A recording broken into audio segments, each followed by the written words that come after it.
할렐루야. 네, 반갑습니다. 1년 만에 왔습니다. 우리 찬양대에 귀한 찬양 늘 힘이 됩니다. 오늘도 귀한 찬양, 마음속에 우러나오는 그런 찬양으로 함께 찬양해 주셔서 정말 감사합니다. 여러분, 예수를 믿는 사람하고 믿지 않는 사람의 차이가 뭘까요? 예수를 믿는 사람과 믿지 않는 사람의 차이. 어떤 분은 굉장히 자조적으로 이런 말씀을 하시더라고요. 딱 1시간 차이밖에 없다. 교회 나와서 주일날 예배 드리는 시간 외에는 다른 차이가 없다. 그렇게 이야기하시는 분도 있어요.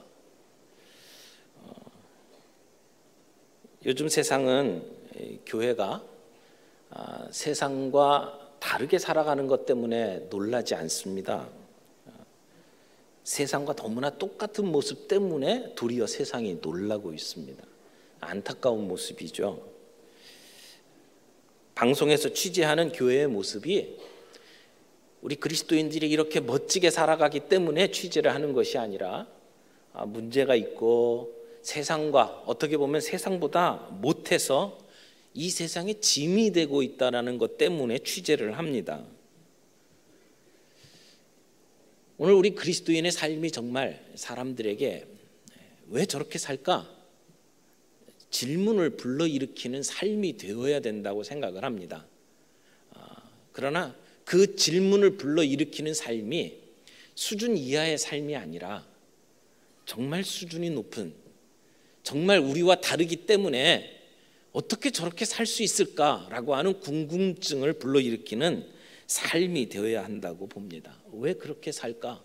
왜 저런 결정을 내렸을까?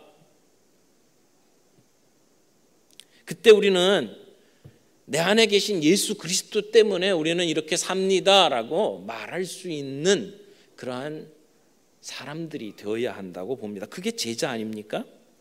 전혀 다른 수준의 삶을 살아가는 우리의 모습을 보면서 사람들에게 궁금증을 불러일으키고 그것 때문에 사람들을 놀라게 만드는 그러한 삶. 여러분, 교회의 정의를 내릴 때 우리 이렇게 얘기하지 않습니까? 우리는 이 세상에서 부름받은 하나님의 백성이고 동시에 이 세상으로 다시 보냄받은 예수 그리스도의 제자다. 이게 교회라고 이야기를 합니다. 우리가 함께 모여서 예배하고 우리 교회의 생활을 합니다. 함께 찬양도 하고 성경 공부도 하고 또 교제를 합니다. 때에 따라서는 우리 성도들의 복지를 위해서 많은 일들을 교회에서 합니다. 그러나 동시에 우리는 이 세상 속에 나아가야 할 사명이 있습니다. 세상 속에서 감당해야 될 일이 있다는 겁니다. 우리가 교회에 함께 모이는 일과 더불어 세상에 나가는 일은 늘 동시에 이루어져야 하는 일입니다. 하나만 강조하면 될 일이 아니라는 것입니다. 선택사항이 아닙니다. 함께 이루어져야 합니다. 우리 교회를 이야기할 때 어떤 분이 이런 표현을 했어요. 우리는 이렇게 원을 그리면서 손을 붙잡고 있는 공동체다. 우리는 늘 성도들과 함께 손을 붙잡고 이렇게 원을 그리고 있는 공동체입니다. 그런데 문제가 있어요. 어느 쪽을 바라보느냐. 우리가 늘 손을 붙잡고 원을 그리면 우리는 늘 안을 바라본다고 생각을 하는데 이 교회 공동체라는 게 이상합니다. 손을 붙잡고 원을 그리고 밖을 바라보는 공동체라는 겁니다. 우리의 삶이 늘 사람들에게 비춰지는 것이고 사람들에게 영향을 끼쳐지는 그러한 공동체가 되어야 된다는 것입니다. 그런 의미에서 우리 모두는 이 세상에 복음을 전하는 복음 전도자다 말할 수 있습니다. 우리는 우리 주변에 있는 사람들에게 복음을 전할 책임을 가지고 있습니다.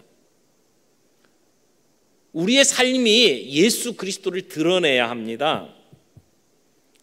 그런데 우리가 복음 전도자다라는 말을 하게 되면 동의하기가 힘든 부분들이 있는 것이 사실입니다. 왜냐하면 복음을 전하는 일을 하려면 특별히 훈련을 받고 그리고 그 일에 자신의 생애를 완전하게 드려야 된다라고 하는 생각들을 많이 하기 때문에 그렇습니다.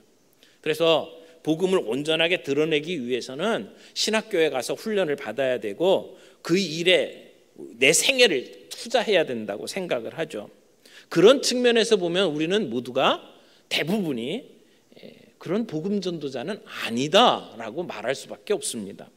그래서 사도 바울은 늘 이 복음 전도자에 대한 생각이 이 두 갈래로 이렇게 나뉘어서 설명을 하고 있습니다.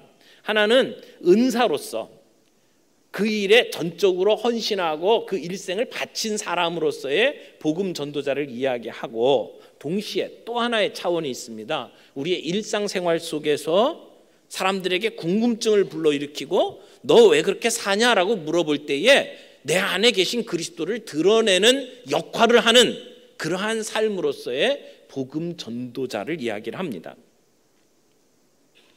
여러분, 오해하지 말기를 바랍니다.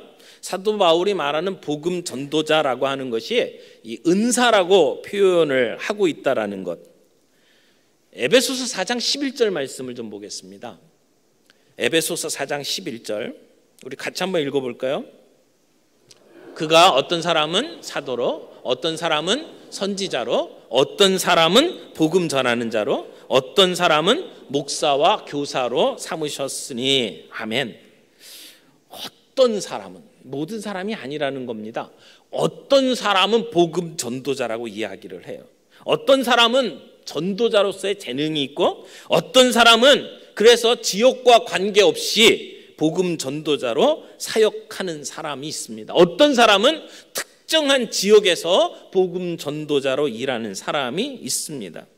하지만 우리 모두가 그런 사람으로 부름받은 것은 아니라는 겁니다. 그런 의미에서 복음 전도자는 은사라고 말할 수 있습니다.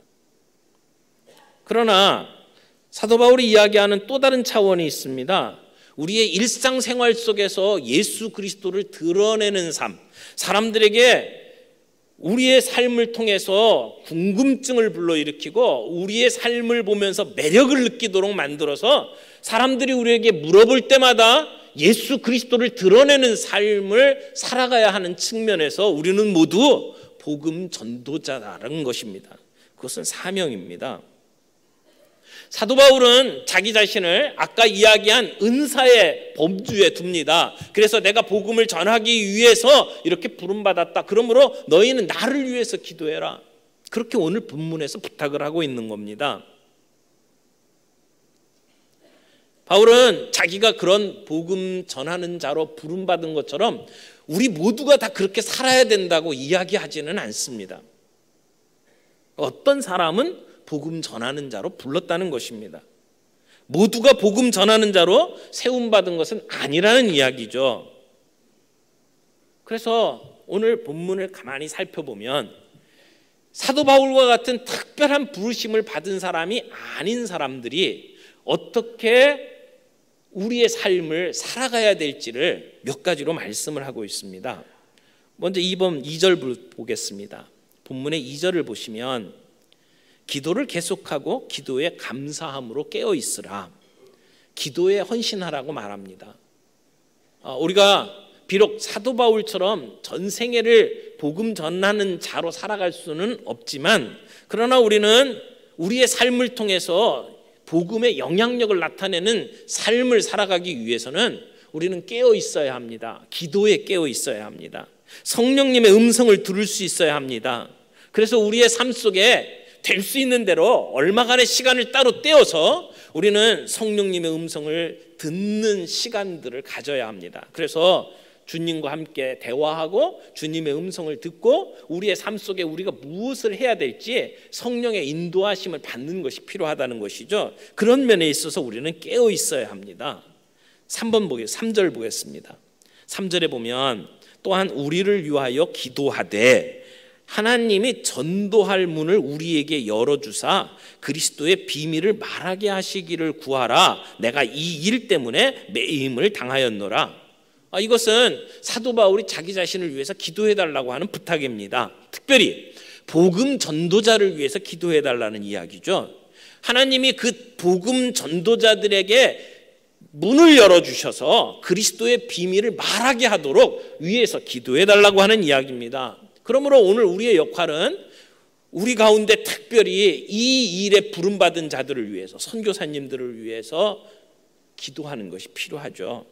그래서 복음 전도자를 위해서 기도하라. 5절 보겠습니다. 5절. 외인에 대해서는 지혜로 행하여 세월을 아끼라. 여기서 외인이라고 하는 것은 바깥에 있는 사람들, 즉 믿지 않는 사람들을 이야기하는 거죠. 믿지 않는 사람들에게는 지혜롭게 행동하라 라고 이야기를 합니다. 오늘 우리는 우리들의 삶을 지혜롭게 살아가야 합니다. 믿지 않는 자들에게 복음을 드러낼 수 있는, 복음에 영향력을 끼칠 수 있는 지혜로운 삶이 필요하다는 겁니다. 그리고 네 번째, 6절에 보게 되면 너의 말을 항상 은혜 가운데서 소금으로 맛을 냄과 같이 하라. 은혜로운 말을 하라고 말합니다. 그러면 각 사람에게 마땅히 대답할 것을 알리라. 우리가 대답할 것을 알게 된다고 이야기를 합니다. 그 얘기는 사람들이 우리에게 물어본다는 얘기죠. 그때 우리는 우리가 살아가는 이유, 내가 왜 이런 선택을 해야 되는지에 대한 이유를 설명할 수 있게 된다라고 하는 것입니다. 그래서 본문을 가만히 살펴보면 결국은 복음을 전하는 자는 선포하는 일을 맡게 되고, 성도들은 그 특별히 부름받은 자들을 위해서 기도하되, 일상생활 속에서 우리는 복음을 드러내고 우리들에게 묻는 자들에게 대답할 수 있는 삶을 살아가는 것이 필요하다는 것을 사도 바울이 이야기를 합니다. 그런 의미에서 우리는 우리의 삶을 통해서, 우리가 만나는 모든 사람들을 통해서, 우리가 가지고 있는 모든 기회를 최대한 활용해서 우리들의 삶에 궁금증을 갖도록 만들고, 그 궁금증을 가지고 물어보는 자들에 대해서 마땅히 해야 할 말을 준비하는 삶이 필요하다는 것입니다. 베드로전서 3장 15절에서 16절 말씀을 좀 보겠습니다. 베드로전서 3장 15절에서 16절 같이 읽습니다. 너희 마음에 그리스도를 주로 삼아 거룩하게 하고, 너희 속에 있는 소망에 관한 이유를 묻는 자에게는 대답할 것을 항상 준비하되 온유와 두려움으로 하고 선한 양심을 가지라. 이는 그리스도 안에 있는 너희의 선행을 욕하는 자들로 그 비방하는 일에 부끄러움을 당하게 하려 함이라. 아멘. 우리의 삶이 사람들에게 질문을 유발하기 때문에 사람들이 던지는 질문에 대해서 우리가 준비하는 삶을 살아야 된다라고 베드로가 이야기를 하는 겁니다. 만약 우리가 우리 주변에 있는 사람들에게 이 궁금증을 유발시키는 삶을 살게 된다면 우리는 충분히 우리가 사는 이유, 우리의 신앙을 함께 나누게 될 수 있다고 봅니다. 그렇게 되면 복음 전하는 자들에게도 동시에 복음을 전할 수 있는 기회가 더 많아지겠죠. 그래서 세상이 깜짝 놀라는 역사들이 일어나는 것입니다. 세상이 우리의 살아가는 삶을 보고 감동받고 왜 그렇게 살았는지 물어보도록 만들자는 것입니다. 여러분, 그런 삶을 살아가는 그리스도인들에게 요청되는 것이 뭡니까? 그것은 이 사회 속에서 세상과 다른 삶을 살아가는 것입니다. 다른 사람들에게 기쁨을 주는 삶, 다른 사람들에게 매력적으로 보여지는 삶, 그런 삶은 그저 단지 한 번 이루어지는 이벤트로 이루어지지 않습니다. 우리의 일상 속에 배어있는 태도, 우리의 인격을 통해서 이루어지는 것입니다. 그런 의미에서 우리 그리스도인들은 세상 사람들하고 똑같이 살면 안 됩니다. 사람들이 보내는 것과 똑같은 휴가를 보내면 안 됩니다. 사람들이 사용하는 것과 똑같이 돈을 사용해서도 안 됩니다. 똑같으면 우리에게 관심 가질 이유가 없습니다. 우리가 가지고 있는 신앙생활에 대해서, 우리가 들고 다니는 성경책에 대해서, 우리가 살아가는 인생의 가치관에 대해서 사람들은 궁금해하지 않을 것입니다. 하지만 우리의 살아가는 삶이 세상과 다르다면, 그 스타일이 분명히 다르다면, 그 색깔이 다르다면 사람들은 우리의 삶에 대해서 매우 궁금해할 것입니다.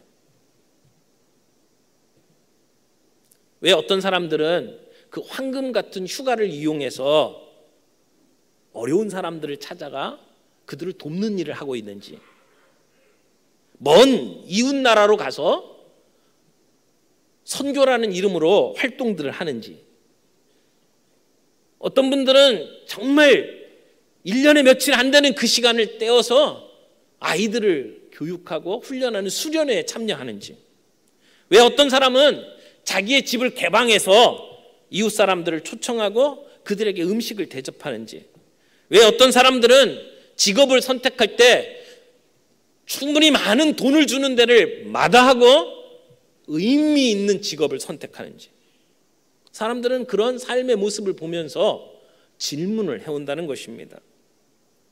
어떤 사람은 사도 바울처럼 아레오바고에서 많은 사람들이 듣는 가운데 복음을 전하는 설교자로 부름을 받았습니다. 그러나 우리 모든 성도들이 그런 역할을 해야 된다고 가르쳐 주지는 않습니다. 그렇게 살지 못했다고 우리를 질책하지도 않습니다. 성도들이 우리의 삶 속에, 일상생활 속에서 자연스럽게 예수 그리스도를 드러내는 것을 오늘 성경은 이야기를 하는 것입니다. 그런 우리의 삶을 보면서 사람들이 궁금증을 가지고 우리에게 질문을 해올 때에 우리의 삶의 이유, 우리의 소망의 이유에 대해서 말씀을 나누라고 하는 것입니다. 이것이 기독교가 로마 제국을 뒤흔들었던, 역사를 변화시켰던 방식입니다. 여러분, 기독교가 국교로 공인됐던 것이 콘스탄티누스 대제 때 이루어진 거죠. 그런데 이 로마의 황제 가운데 콘스탄틴 그 대제의 그 공인 이후에 기독교가 평안했던 것은 아닙니다. 바로 그의 뒤를 이어서 왕이 되었던 율리아누스 같은 경우에는요, 이 사람이 361년에 왕이 되고 황제가 되고 363년에 이제 폐위가 되는데, 근데 이 사람은 별명이 배교자라고 이야기를 합니다. 배교자 율리아누스라고 이야기하는데, 이 사람은 기독교가 로마 제국을 장악할까 봐 굉장히 두려움에 떨었던 사람입니다. 그래서 도리어 기독교를 핍박하는 일에 앞장을 섰던 사람입니다. 그래서 이 그리스도인들을 갈릴리 사람이라고 칭하고 무신론자들이라고 욕을 했습니다. 아마 이 황제의 눈에는 당시 로마의 황제가 신인데 황제를 신으로 받들지 않고 이교도들이 섬기는 그러한 그 잡신들의 존재를 인정하지 않기 때문에 기독교인들을 무신론자라고 아마 몰아붙였을 것이라고 생각을 합니다. 그는 기독교가 병적인 존재라고 이야기를 하면서 이런 칙서를 내렸습니다. 우리는 그리스도인들에게 이 제국을 잃게 될 것이다. 왜냐하면 그들은 낯선 자들에게 자선을 베풀고 죽어가는 약한 사람들을 돌보며 그들이 죽으면 자기들의 무덤을 내어주고 그들의 아내에게 잘 대하고 노예들을 형제처럼 잘 대우하기 때문이다. 이런 칙서를 내린 적이 있습니다. 그 사람의 눈에 보면 그리스도인들이 어떤 삶을 살았는지가 나타나죠. 그 시대의 그리스도인들은 가난한 사람들을 먹였습니다. 나그네들을 환대했습니다. 그리스도인 귀족들은 노예들을 자기 형제들처럼 끌어안았습니다. 그리스도인들은 민족성을 따지지 않고 자기를 개방했습니다. 누구와 교제를 했습니다. 남녀 간의 평등한 사회적인 관계를 맺었습니다. 가족의 화목을 응원했습니다. 이러한 삶이 그 로마 제국 시대에 살았던 그리스도인들의 라이프 스타일이었습니다. 그런 모습이 이 황제에게는 두려움이었습니다. 그들의 모습 때문에 로마가 장악될 것이라고 이야기를 할 만큼 달랐죠. 그리스도인의 삶은 세상 사람들과 달랐습니다. 그들의 삶에 대해서 궁금해하는 사람들이 당신들은 왜 그렇게 사냐고, 왜 노예를 형제처럼 대우하냐고 질문을 할 때에 그들의 대답은 오직 예수 그리스도 때문이었습니다. 바울은 디도서 2장 10절에 이렇게 말합니다. 디도서 2장 10절입니다. 같이 읽겠습니다. 훔치지 말고 오히려 모든 참된 신실성을 나타나게 하라. 이는 범사에 우리 구주 하나님의 교훈을 빛나게 하려 함이라. 아멘. 이 말씀이 무슨 의미입니까? 참된 신실성을 나타나게 하라? 우리가 우리의 인생을 신실하게 살아간다면 그 우리의 신실한 삶이 복음을 매력 있게 만들 것이다 라고 하는 이야기죠. 우리 구주 하나님의 교훈을 빛나게 한다라고 말을 합니다. 다른 말로 이야기하면 우리의 살아가는 삶이 복음을 드러내는 도구가 된다는 것이죠. 우리의 신실한 삶이 복음을 매력 있게 만든다는 것입니다. 여러분, 어떻게 하면 복음이 매력 있게 보일까요? 우리의 삶이 사람들에게 감동을 주면, 우리의 감동은 사람들에게 궁금증을 불러일으킬 것입니다. 사랑하는 성도 여러분, 지난 한 주간 여러분의 인생, 여러분의 삶을 통해서 누군가를 감동시킨 적이 있습니까? 아니, 너무 짧으면 좀 더 길게 잡아서 우리의 인생을 통해서 지금까지 누군가를 감동시켜 본 적이 있습니까? 누군가가 여러분으로 인해서 감동을 받은 적이 있다면 여러분의 인생은 정말 뿌듯한 인생이 될 겁니다. 그러나 만약 우리의 삶이 지나온 한 주, 지나온 한 달, 그리고 지난 평생 동안 나를 통해서 누군가가 감동을 받은 적이 없다면, 그래서 너는 왜 그렇게 살아가느냐고 나에게 물어보는 적이 없다면 우리의 삶은 다시 한번 재고해 봐야 될 것이라고 생각을 합니다. 감동이 뭡니까? 감동은요, 깊이 느껴서 우리의 마음에 어떤 움직임이 생겼을 때 감동이라고 표현을 합니다. 그 감동이 주어지면 상대방의 마음이 움직인다는 것입니다. 이런 감동은 인위적인 것이 아니죠. 내가 만든다고 되어지는 게 아닙니다. 너 감동받아라 그런다고 감동받는 것은 아닙니다. 감동을 받도록 만드는 것은 선동이죠. 감동은 선동과는 다릅니다. 그래서 사업을 하는데도 감동이 필요하다고 이야기하잖아요. 그래서 감동 경영 이런 말을 합니다. 그러면 사업이 잘 된대요. 1970년대에 사업을 할 때의 중요한 핵심 요소가 가격이었다면 80년대로 넘어오면서 사업의 중요한 요소는 품질로 바뀌었다고 이야기를 합니다. 그러나 지금은 감동이라고 이야기를 하죠. 근데 그 감동이라는 것이요, 대단한 데서 오는 게 아니더라고요. 아주 사소한 데에서 오더라고요. 아주 작은 데에서. 그 작은 것이 고객을 잃어버리기도 하고 고객을 붙잡기도 합니다. 고객을 잃어버린 데는 10분밖에 걸리지 않지만 그 고객을 다시 오게 만드는 데는 10년이 걸린다, 이런 이야기도 있습니다. 고객이 만족하면 한 번 더 구매하지만 고객이 감동하면 6번 더 구매한다, 그런 이야기도 있습니다. 그래서 고객을 감동시켜라, 그런 이야기를 하죠. 고객을 만족시키는 것은 제품입니다. 그러나 고객을 감동시키는 것은 사람입니다. 아무리 좋은 제품도 그 제품만으로는 사람들에게 눈물을 찡하게 흘리도록 만드는 힘이 없습니다. 사람이 감동을 주도록 만든다는 것이죠. 예전에 어떤 통신회사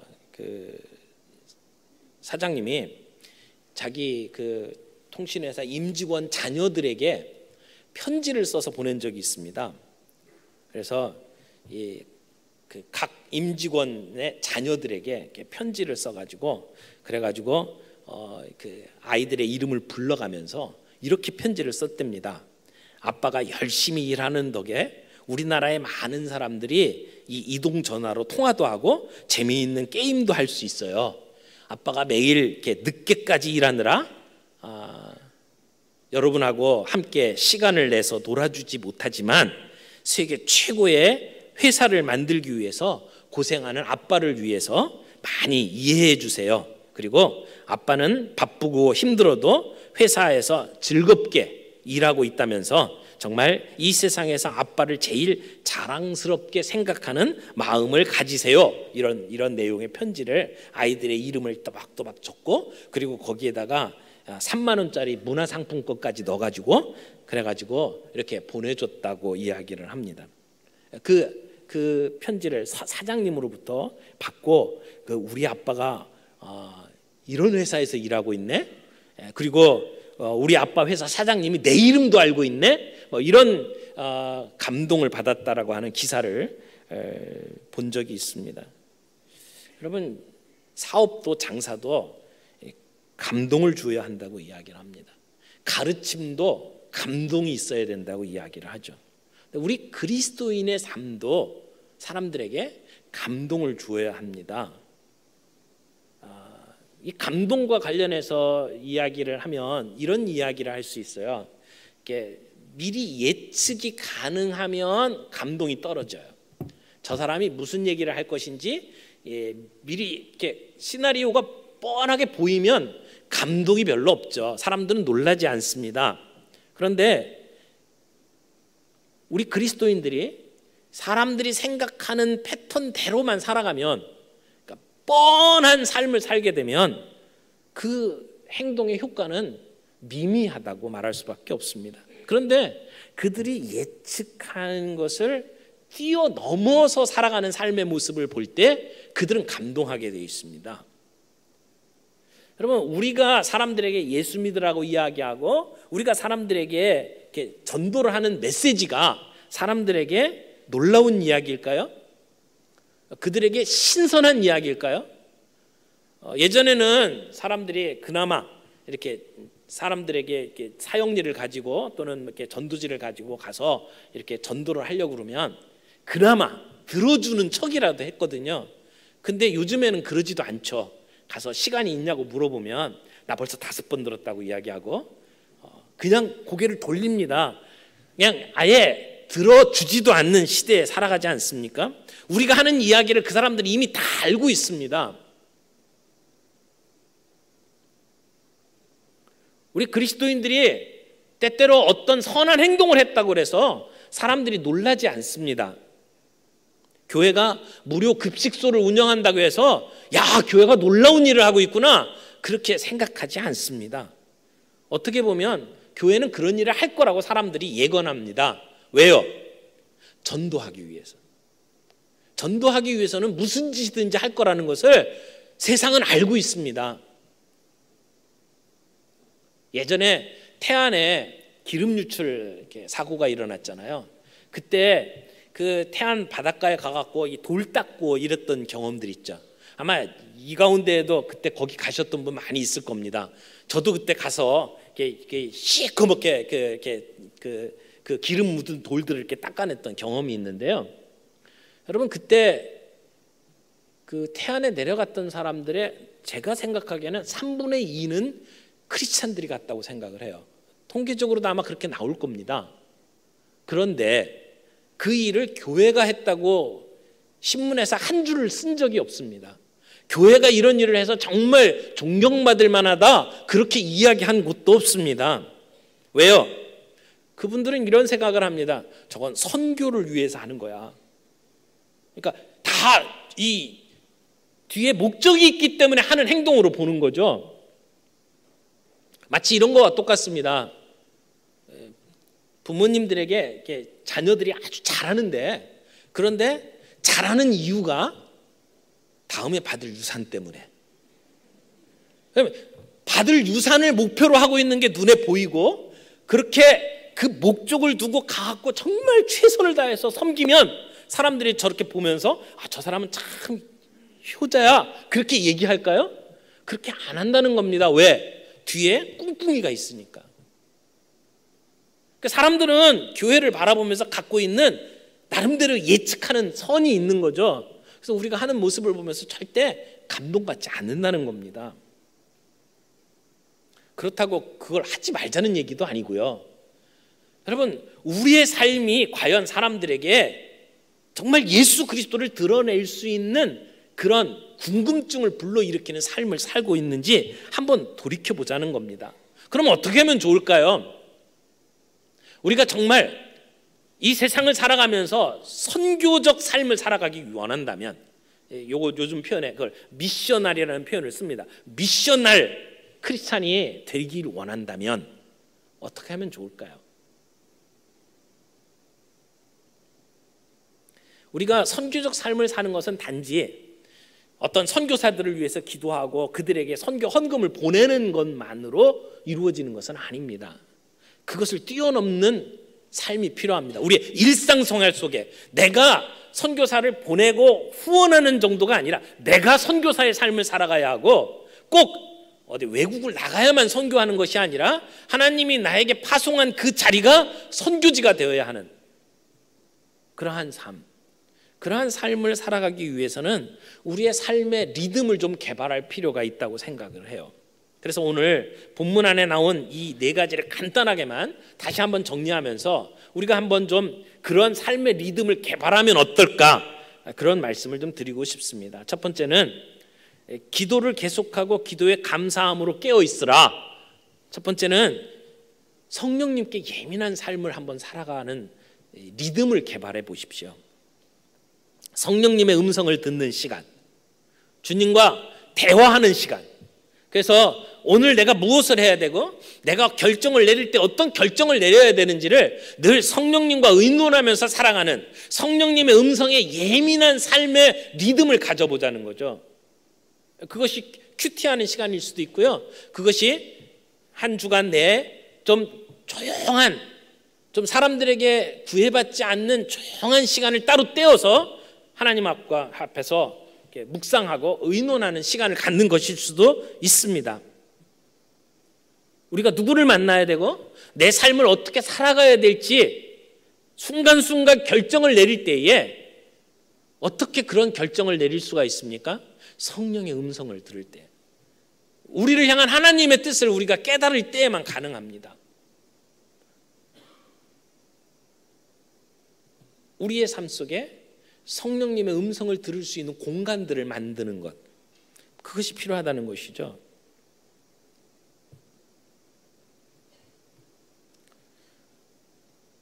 우리가 하나님의 말씀에 갈급하고 성령님의 인도하심에 갈급함, 이 부분은 정말 중요하다고 생각을 해요. 200년 전에 한 목사 안수식에서 이 스코틀랜드의 목사님이었던 맥켄지라고 하는 분이 이런 설교를 한 적이 있습니다. 오늘날 사람들이 영적 파멸에 이른다면 결코 목사 숫자가 부족해서가 아닙니다. 목사의 숫자가 이집트 메뚜기 떼 같이 많아질 날이 멀지 않았습니다.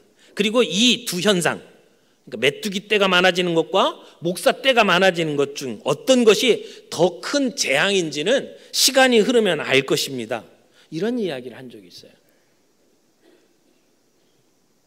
그러니까 숫자가 많아지는 게 중요한 게 아니고 정말 하나님의 인도하심을 받는 그 갈급함이 우리들에게 있는지를 우리가 살펴보아야 한다는 것입니다. 나는 하나님의 음성을 듣고 있는가?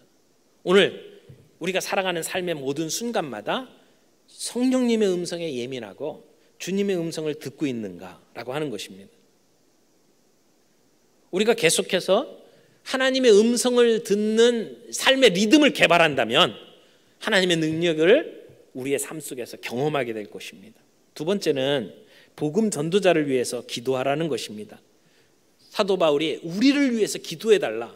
어떻게? 전도의 문을 우리에게 열어주사 그리스도의 비밀을 말하게 하기를 구하라고 부탁을 했습니다. 저는 우리의 기도의 제목이 좀 폭이 좀 넓어졌으면 좋겠습니다. 하나님, 기도의 이 전도의 문을 열어주옵소서. 하나님, 저 선교사를 사용하시고 저 목사를 사용하시고 하나님, 저 지도자를 사용해서 전도의 문이 열리게 하옵소서. 그런 면에 있어서 우리는 부끄러운 사람들입니다. 우리가 속했던 공동체가 전도의 문을 열기보다는 막아섰기 때문입니다.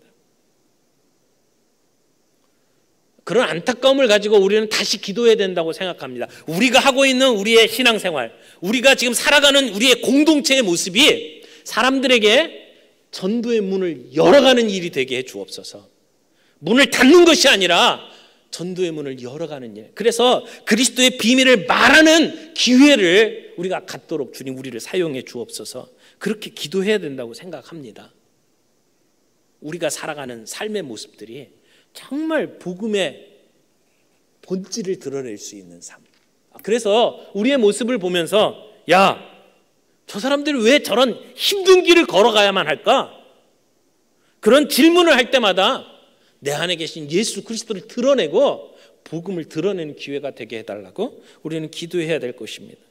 세 번째, 외인들에게는 지혜롭게 행동하라고 말했죠. 지혜롭게 행동하는 게 뭘까요? 아까 그 로마 시대의 율리우스 황제 시대로 이야기를 한다면 그 황제가 그리스도인의 삶을 보면서 못마땅하게 여겼던 게 뭡니까? 그들이 사람들을 대접하는 것이었습니다. 그 당시에 그리스도인들이 아침이면 함께 모여서 예배를 드리고 성찬을 베풀고 저녁이면 애찬이라고 하는 이름을 가지고 함께 식사를 했습니다. 그러니까 아마 믿지 않는 사람 입장에서는 굉장히 헷갈렸을 거예요. 애찬이라는 이름도 있고 성찬이라는 이름도 있고 그런데 모여갖고 먹는단 말이에요. 근데 그것이 힘들고 어려운 사람들을 격려하고 그들을 돕는 일들로 나타났던 겁니다. 우리의 삶이 그러한 모습들이 될 필요가 있습니다. 여러분, 제가 대학 다닐 때 저희 선배들이 저에게 가르쳐준 인생의 귀한 교훈이 하나 있는데요. 먹는 것 없는 모임에는 가들 말아라 라고 하는 교훈이었습니다. 저는 이게 인생에 정말 중요하다고 생각을 합니다. 우리 그리스도인의 삶에 먹는 걸 빼면 아무것도 아니에요. 성찬식을 빼고 애찬식을 빼놓고 그리스도인의 삶을 이야기할 수가 없습니다. 여러분, 우리들이 하루에 3끼 먹잖아요. 일주일에 21끼를 먹습니다. 근데 그 먹는 것이 전도의 도구가 된다고 생각해 보셨습니까? 우리의 먹는 것을 통해서 사람들에게 궁금증을 불러일으킬 수 있다고 생각해 보셨습니까? 우리가 늘 먹는 것이지만 그 먹는 것이 복음의 도구가 될 수 있도록 한번 우리의 생각을 바꿔보자고요. 그것이 외인들에게 지혜롭게 행동하는 한 예가 될 수 있다고 봅니다. 믿지 않는 사람들을 우리의 식탁에 초대할 수 있고요. 또 어렵고 힘든 사람들을 우리가 초청해서 함께 식사하는. 제가 미국에 유학을 할 때는 유학 생활을 통해서 즐겼던 것 중에 하나가 이렇게 함께 모여서 식사하는 일이었습니다. 그래서 이렇게 사람들을 초청해서 이렇게 바베큐를 하고 그렇게 사람들을 접대하는 경험들을 많이 했습니다. 근데 한국에 딱 돌아오면서 느꼈던 것은 왜 그 여유가 없어지는지 모르겠어요. 그곳에서 누렸던 그 여유가 똑같은 삶인데도, 똑같은 24시간인데도 그 여유가 없어졌더라는 겁니다. 우리의 삶 속에 때때로 우리가 진리를 위해서 투쟁하고 우리가 정말 불의를 못 참아서 우리가 외치고 하는 삶을 살더라도 우리의 삶 속에 서로를 격려하고 위로하고 그리고 복음을 드러내는 삶은 유지되어야 된다고 생각해요.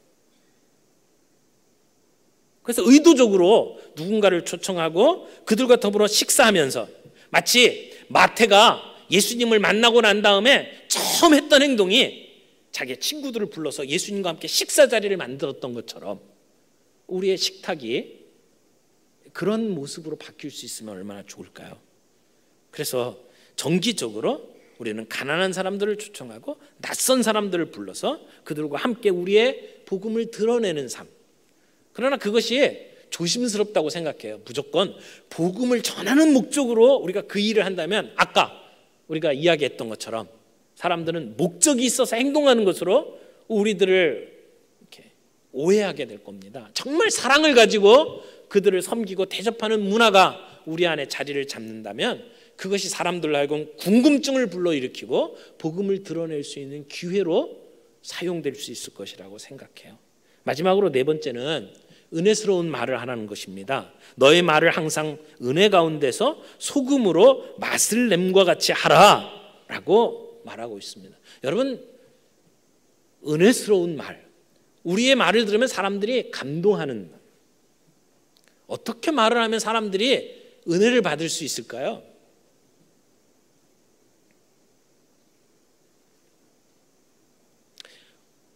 사람들은 축복해 주는 말을 참 좋아합니다. 진심으로 복을 빌어주는데 싫어하는 사람 아무도 없습니다. 반대로 우리가 잘못을 지적하고 그리고 우리가 비난하는 말 한마디가 사람들의 마음을 상처받게 할 때가 참 많이 있습니다. 우리가 하는 말 하나하나가 우리의 행동을 결정짓습니다. 어떤 대학교에서 이런 실험을 했답니다. 말이 미치는 영향을 이렇게 보기 위해서 세 학생이 한 학생을 찝어가지고 그래서 학생이 각각 세 학생이 역할을 맡았어요. 그래서 한 학생은 친구가 학교 정문에 이렇게 들어서는데 그 친구에게 찾아가서 야, 너 오늘 되게 피곤해 보인다. 내가 뭐 좀 도와줄까? 그렇게 물었답니다. 그랬더니 친구가 괜찮다고 걱정하지 말라고 갔어요. 그런데 두 번째 친구가 복도를 지나가는데 그 친구를 만나가지고 야, 너 무슨 걱정거리 있냐? 얼굴이 굉장히 창백해 보여. 이렇게 이야기를 했답니다. 그리고는 강의실에 들어가 앉았는데 세 번째 친구가 가가지고 너 어디 많이 아픈가 보다. 몸이 안 좋아 보이는데 피곤하면 방에 들어가서 쉬지 않을래? 그렇게 얘기를 했답니다. 그랬더니 진짜 그 친구가 조금 있다가 어깨를 쭉 늘어뜨리고 그리고 자기 방으로 들어가더랍니다. 자기와 아무런 관계가 없는데 친구 셋이 계속해서 집중적으로 똑같은 이야기를 하니까 그걸 사실로 받아들인다는 것이죠. 그만큼 우리의 말은 힘이 있습니다. 우리가 아름다운 말을 하고 축복의 말을 한다면 그것이 그 사람의 삶을 긍정적으로 바꿔줄 것입니다. 여러분, 바나바가 바울을 추천한 것은 바울이 그만큼의 능력이 있었기 때문에도 그렇지만 그러나 바나바가 사람들을 추천하는 은사가 있었던 것 같아요. 바나바의 별명이 뭐죠? 이 바나바라는 말 뜻이 격려의 아들이라는 뜻입니다. Son of encouragement. 그 사람을 만나면 사람들이 격려를 얻었던 것 같아요. 그래서 사람들을 추천하고 사람들을 세워주고 때로는 자기가 그 사람 밑에 들어가더라도 전혀 개의치 않고 그 사람을 높여주는 은사, 이것이 바나바의 은사가 아니었을까요? 저는 오늘 우리들에게도 이런 삶의 리듬이 좀 필요하다고 생각을 합니다. 우리의 입을 통해서 누군가를 축복하는 습관을 좀 가져보자는 것입니다. 긍정적인 말, 요즘에는 카톡 또는 문자 이런 것들 많이 쓰잖아요. 그런 것들 통해서 우리가 우리의 형제들에게, 주변에 있는 사람들에게 긍정적인 말을 하는, 그리고 축복하는 습관들을 가져보자는 겁니다. 그런 것들이 쌓이게 되면 나에게 왜 그렇게 잘해주냐고 물어볼 때가 있을 겁니다. 그때 우리는 내 안에 계신 그리스도를 드러낼 수 있다고 믿습니다. 네 가지 습관을 말씀을 드렸습니다. 성령님께 예민한 습관, 그래서 따로 시간을 내어서 하나님의 음성을 듣는 습관을 길러봐라. 두 번째, 복음의 문을 위해서 기도하는 습관을 길러라. 세 번째, 외인들에게 지혜롭게 행동하는 습관. 그 중에 하나가 우리의 늘 먹고 마시는 일들을 통해서 사람들에게 복음을 드러내는 그러한 삶을 살아가는 것. 네 번째, 은혜스러운 말을 하는 습관. 여러분, 우리의 일상생활 속에 이러한 습관들이 길러지고 그것을 점검하고 내가 이번 주간에 이런 습관들을 어떻게 살아갔는지를 생각하면서 성령님의 인도하심을 받아가는 삶을 살아간다면 오늘 우리는 사람들에게 분명히 궁금증을 불러일으킬 것이고 그 궁금증은 복음을 드러나는 도구로 쓰임받을 수 있게 될 것이라고 분명하게 믿습니다. 그런 의미에서 우리는 우리의 삶이 예배입니다. 우리가 시간을 정해놓고 드리는 이 시간만이 예배가 아니라 우리의 삶 전체가 주님 앞에 올려드리는 예배가 되고, 그것이 사람들을 주님에게 이끌어드리는 아름다운 제물이 된다고 생각을 합니다. 이 시간 찬양 하나 같이 했으면 좋겠습니다. 이 찬양을 많이 불러보시지는 않았을 것 같은데요, 나는 예배자라는 찬양입니다. 원래 이 찬양은 그 파이디온 선교회에서 어린아이들을 위해서 만든 찬양인데요, 요즘은 많은 분들이 함께 이렇게 성인들 예배 시간에도 이 찬양을 하곤 합니다. 나는 예배자입니다. 이 찬양 우리 같이 하면서 우리의 모든 삶이 주님 앞에 올려드리는 예배가 되기를 원합니다. 우리의 말하는 것, 우리의 식사하는 것, 우리 하는 모든 것들이 정말 복음을 드러내는 아름다운 삶의 리듬이 되게 해주옵소서. 그런 기도를 마음에 품고 함께 이 찬양하겠습니다.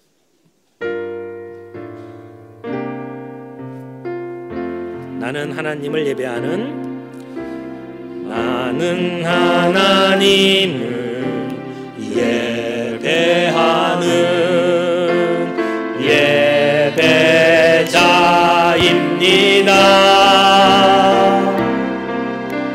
내가 서 있는 곳 어디서나 하나님을 예배합니다.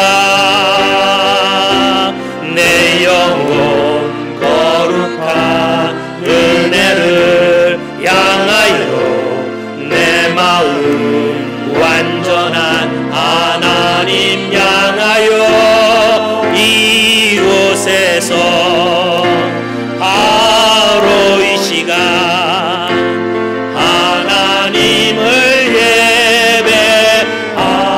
다시 한번 합니다. 나는 하나님을 예배하는 예배자입니다.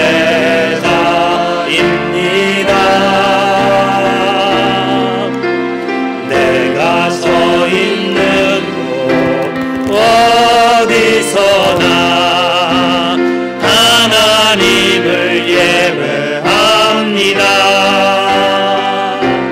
내 영혼 거룩한 은혜를 향하여, 내 마음 완전한 하나님 향하여, 이곳에서 바로 이 시간 하나님을 예배하. 한 번만 더 합니다. 나는 하나님을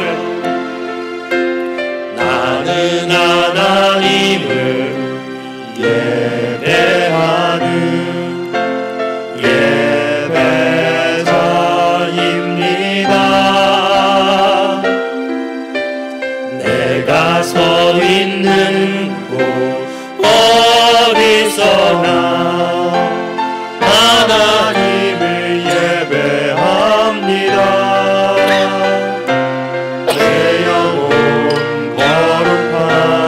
은혜를 향하여, 내 마음 완전한 하나님 향하여, 이곳에서 바로 이 시간 하나님을 예배합니다. 아멘. 우리의 살아가는, 우리의 서 있는 곳 어디나 하나님을 예배하는 자리가 되기를 바랍니다.